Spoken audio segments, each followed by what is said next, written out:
Leak हो गया, मेरी नीट लीक हो गया। और ऑलमोस्ट 2 से 3 दिन भी हो चुके हैं उसको हुए। तो अभी यहाँ पे हमारे पास दो तरह के लोग प्रेजेंट हैं, एक वो है जो अभी 12th में है और एक वो है जो ड्रॉपर है। इन दोनों को ही 2027 में एग्जाम है। तो ये वीडियो पूरी लाइक टारगेट में 2027 के ऊपर है। तो हम आगे बात डरे हुए दोनों कैटेगरी के लोग। क्यों डरे हुए? या दीदी इस साल नीट पेपर लीक हो गया था, जो कि हर साल होता है, लेकिन इस बार लीक हुआ था। स्कैम इतने होते हैं, पेपर कैसा आएगा, हार्ड आएगा, टफ आएगा, बहुत सारी चीजें हैं, right? But what should we do then? Right, what should we do? Study and give your best और स्टिल वरी? क्या करोगे? परेशान रहना पसंद करोगे या फिर पढ़ना पसंद करोगे? देखो, तुम्हें भी पता है और मुझे भी पता है कि परेशान होने से कुछ नहीं हासिल होगा। हमें पढ़ना पड़ेगा और हमारा बेस्ट देना पड़ेगा, तभी जाके हमें कोई गवर्नमेंट कॉलेज मिल सकता है। ठीक है, समझ में आएगा? तो वीडियो स्टार्ट करने से पहले मैं ये चाहती हूँ कि तुम सब लोग मेरे साथ एक ओथ लो। अब ये ओथ क्या लेनी है हमको? ये लेनी है कि दीदी, हम में जितनी कैपेसिटी है हम उससे एक्स्ट्रा ही अपना बेस्ट देंगे इस साल नीट के लिए। हम इतनी मेहनत करेंगे, इतनी मेहनत करेंगे कि कोई भी स्कैम, कोई भी पेपर लीक हमारे जीएनसी को हमसे ना छीन सके। राइट? तो पहले ओथ ले ली ओथ। तो अब स्टार्ट करते हैं वीडियो को, right? So first let me introduce myself. My name is Vanshika and I am a second year MBBS student right now. तो I scored 640 in my NEET exam और अभी मैं मेडिकल कॉलेज में। Okay, तो we start video. अब question ये होगा तुम्हारे माइंड में कि दीदी अब करना कैसे है? हमने ओथ ले ली, हमने सब चीज़ करी, लेकिन आगे की प्लानिंग क्या रहेगी? हमें कॉलेज कैसे मिलेगा? तो देखो, I have around 5 points with me जो कि बहुत ज़्यादा इंपॉर्टेंट है।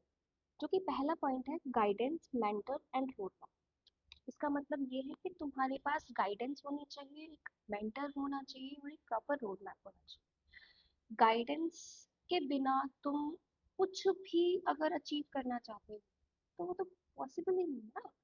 या देखो, अगर तुम्हें कहीं जाना है तो तुम्हारे पास प्रॉपर गाइडेंस होना चाहिए, प्रॉपर रोड मैप होना चाहिए कि भाई देखो, ये वाले रास्ते से हम जाएंगे, उसको बताने वाला भी तो चाहिए ना, बिकॉज यू आर न्यू। तो ये गाइडेंस तुम अपने प्रोफेसर से ले सकते हो, अपने टीचर से ले सकते हो, या फिर मैं भी तुम्हें गाइड कर सकती हूँ। और रोड मैप की बात करें तो रोड मैप, मेरा वाला जो रोड मैप है वो मैं इस वीडियो में शेयर करूँगी और तुम अपना टीचर्स वाला रोड मैप पे यूज़ कर सकते हो। And second thing is self control.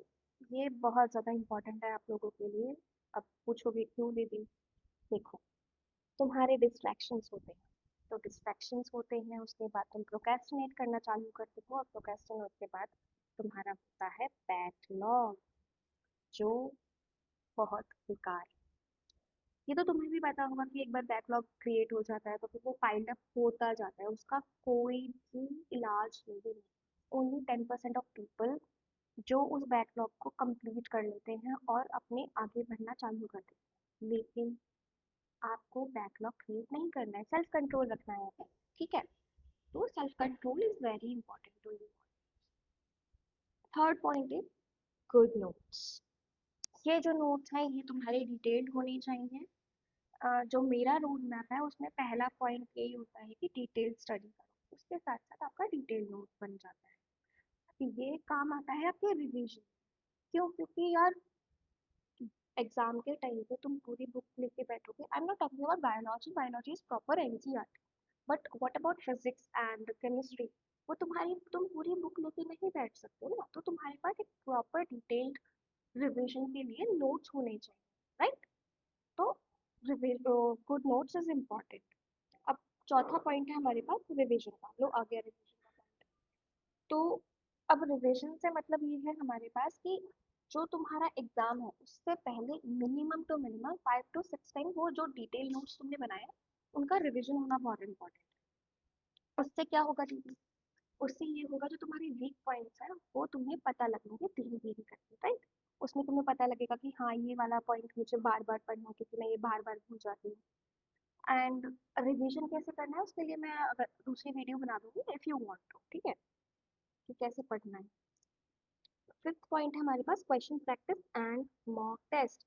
अब ये मॉक टेस्ट मैंने बिल्कुल हाईलाइट करके क्यों लिखा है, इसके पीछे भी एक कारण है। तो पहले क्वेश्चन बैंक की बात करते हैं कि पहले सोचते हैं बच्चे कि हमने पढ़ लिया, थ्योरी पढ़ लिया तो हो गया हमारा सिलेबस, हम कर लेंगे। लेकिन नहीं, ये गलत चीज़। तुम्हें क्वेश्चन प्रैक्टिस करोगे तब पता चलेगा कि तुम्हारा कितना थ्योरी पक्का हुआ है, राइट? तो question practice is very important. अब बात करते हैं मॉक टेस्ट। बच्चे स्किप कर देते हैं मॉक टेस्ट, क्यों? क्योंकि उनको लगता है डर कि नंबर नहीं आएंगे।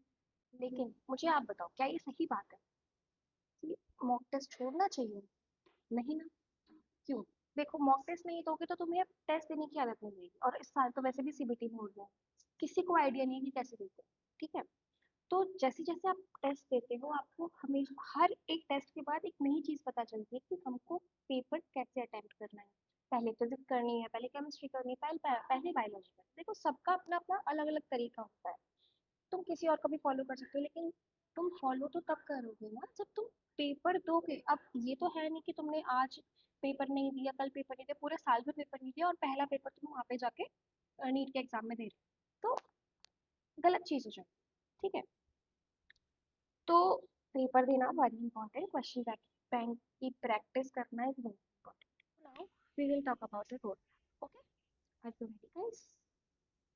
तो we have time from July to May या फिर जून, क्योंकि देखो एग्जाम उसी के टाइम पे होता है। जून की मैंने इसलिए बोली क्योंकि जून में अभी एग्जाम हो तो एंटी 1 ईयर टोटल, ठीक है? तो उसके हिसाब से हमारे पास 10 से 11 महीने हैं, ठीक है? तो अब इसको हम डिवाइड करते हैं 3 फेज। तो पहला फेज है हमारा डिटेल स्टडी का, ठीक है? तो ये जो डिटेल स्टडी है वो हमारी 6 to 7 मंथ्स की होगी। इसमें क्या करना है दीदी? इसमें हमको पूरा कंप्लीट करना है हमारा सिलेबस। बट ये नहीं कि हमने वन शॉट से कंप्लीट कर, ये गलती बिल्कुल भी मत करना। डिटेल स्टडी ऐसे करनी है कि हमारा जो एक या दो या तीन चैप्टर हैं वो पूरी एक कॉपी में आ जाए। देखो, मेरा तो ऐसा ही था कि मैंने जो कोचिंग ज्वाइन करी थी उसमें इतना डिटेल में पढ़ाते थे कि पूरी एक नोटबुक में हमारे 4 चैप्टर होते थे, ठीक है? इतनी डिटेल स्टडी करनी है, वन शॉट मत देखना, मैं वापस बोल रही हूँ। ओके, इसमें कंप्लीट करो। और अगर तुम्हें 1 महीने एक्स्ट्रा भी लगे ना डिटेल स्टडी करने में तो प्लीज कर लेना 1 महीना और, दूसरे फेज पे मत पहुंच जाना, ठीक है? तो अब इसमें सिर्फ पढ़ाई पढ़ाई नहीं करनी है आपको। पहला इंपॉर्टेंट चीज़ है आपका स्टडी। दूसरा है क्वेश्चन बैंक। आपने एक चीज़ पढ़ी, रेगुलर, रेगुलर जो आपने एक दिन आज पढ़ा, मतलब उसी दिन आपको उसके टॉपिक के क्वेश्चंस लगाने हैं। मिनिमम आपको 50 क्वेश्चंस लगाने हैं डेली, उस टॉपिक जो आपने उस दिन पढ़ा है, ठीक है? फिर आती है टेस्ट की बात। देखो, इनिशियली जो आप शुरू शुरू शुरू में पढ़ोगे तो जल्दी नहीं टेस्ट देनी है कि महीने में एक टेस्ट दे दिया आपने। तो टेस्ट सीरीज ज्वाइन कर लेना प्लीज, उससे बहुत हेल्प मिलती है if you are studying on your own. तो टेस्ट सीरीज ज्वाइन कर लेना। And if you want me to tell you कि कौन सी टेस्ट सीरीज बेस्ट रहेगी तो प्लीज डीएम करना, I tell you that, sorry, comment करना। And second thing, second phase है हमारा रिविजन का। ये रिविजन का फेज आएगा हमारा 2 महीने का, ठीक है? अब इसमें क्या है, इसमें हमको बनाना है खुद का एक शेड्यूल, क्योंकि तब तक आपको पता चल जाता है कि आपका वीक चैप्टर कौन सा है कौन सा नहीं है। तो जो हमारे वीक चैप्टर्स हैं उनको हम प्रायोरिटी पे रख के उसके अकॉर्डिंग शेड्यूल बनाएंगे और फिर उसको फॉलो करते हुए डे बाय डे रिविजन करें, ठीक है? अब सिर्फ रिविजन रिविजन तो नहीं करना ना इसमें कि भाई रिविजन ही कर रहे हैं। इसमें करना है पहले हमको रिविजन, फिर करने हैं हमको इसके क्वेश्चन प्रैक्टिस। पहले आपने 50 क्वेश्चन किए थे पर डे, लेकिन अब आपको करने हैं 100 to 150 क्वेश्चन पर टॉपिक या पर चैप्टर, ठीक है? इतने क्वेश्चंस तो करने पड़ेंगे नहीं तो देखो, मेहनत बेकार जाएगी, बिना क्वेश्चन प्रैक्टिस में कुछ नहीं होगा। फिर देना है आपको टेस्ट। ठीक है, देखो अब मैं ये सजेस्ट करूंगी कि जो तुमने टेस्ट सीरीज ली है वो तो टेस्ट दो, लेकिन साथ ही साथ जो चैप्टर्स का तुम रिवीजन कर रहे हो उसका भी अलग से टेस्ट लगाओ। बहुत बेनिफिशियल रहेगा। ठीक है, थर्ड फेज आ गया हमारा टेस्ट सीरीज का, ये भी हमारा 2 महीने का रहेगा। ठीक है, अब इसमें मोस्ट इम्पॉर्टेंट चीज है एरर नोटबुक बनाना। ठीक है, जो कि तुम, मैं तो सजेस्ट करूंगी कि शुरुआत से ही एरर नोटबुक बनाओ तुम।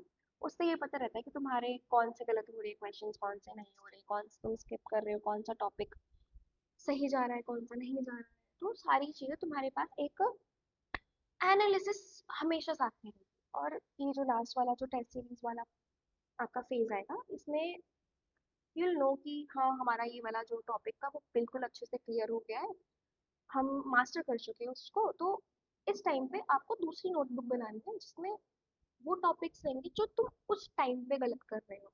और वो नोटबुक तुम्हारे काम आएगी एग्जाम से 10-15 दिन पहले, कि ये टॉपिक्स मेरे लिखे, इन पे मुझे ज़्यादा ध्यान देना है। ठीक है, और जो पहले तुम नोटबुक बनाओगे उससे उसको हर एग्जाम के पहले एक बार रीड कर लेना, तो उससे तुम्हारा स्कोर भी इंक्रीज हो सकता है। तो अब मैंने स्पेशल पॉइंट जो है वो लास्ट के लिए बचा के रखा है। तो स्पेशल पॉइंट ये है कि तुम्हें या तो रिवीजन फेज के टाइम पे या फिर तुम्हारा डिटेल फेज के टाइम पे, और मैं सजेस्ट करूंगी डिटेल फेज के टाइम पे ना करके रिवीजन फेज के टाइम पे करना। उस टाइम पे यू नो कि क्या क्या इंपॉर्टेंट है। ठीक है, तो make your own formula sheet of physics and physical chemistry, बहुत काम आएगी लास्ट में। एंड इन बायोलॉजी साइंटिस्ट के नेम्स, डेट्स, और जो भी इंपॉर्टेंट चीज़ होगी छोटी छोटी वो याद रखना। और इवोल्यूशन के तो बना ही लेना, क्योंकि वो बहुत ज़्यादा काम आते हैं। And in organic chemistry name reaction की लिख लेना एक अलग से पेज पे या फिर एक पतली सी नोटबुक बना। ठीक है, that's it for the video. And comment में प्लीज बताना कि अगला वीडियो मैं किस पे बनाऊं।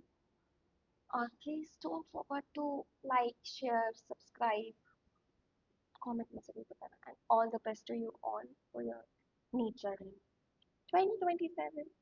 Bye bye.